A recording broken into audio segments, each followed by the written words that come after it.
There are three things we doesn't give woman to eat in my father's house. What are the three things? What are the reasons? Do you care to know? Alright, listen goodly. Àkànbí ṣe bóun mẹ́tàlá ìfobìnrin jẹ nílé bàbá tó bí lọ́mọ. Obìnrin ò gbọ́dọ̀ jolú, obìnrin ò gbọ́dọ̀ jáwùsà, abo ò gbọ́dọ̀ jẹ̀gbín nílé bàbá tó bí lọ́mọ. Torábò tó bá ń jolú jọkọ rẹ̀ lábẹ́, èyí tí ń bá ń jáwùsà jọkọ rẹ̀ lẹ́pọ̀n, obìnrin tí ń bá ń jẹ̀gbín jẹra ẹ̀ ní nǹkan ara.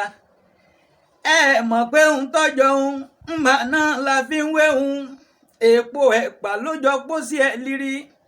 Ẹ bá wo gbá alábàáhùn ẹwà rán ọpẹ, ẹ wẹnu sàlẹ̀, ẹ bá sì wẹnu gbìn. Ṣé kinní ọ̀hún jọra wọn àbí ó jọra wọn? Ẹ lẹ́m̀bẹ̀ wọn o, ọmọọba Olúfẹ́mi Ìdòwú Adélékè ló kọ mi. Ọ̀rọ̀fẹ́mi làwọn èèyàn ń pè mí. Èmi ni Àkànbí Anígbà Ohùn Níkùn. Ẹ ṣeun o.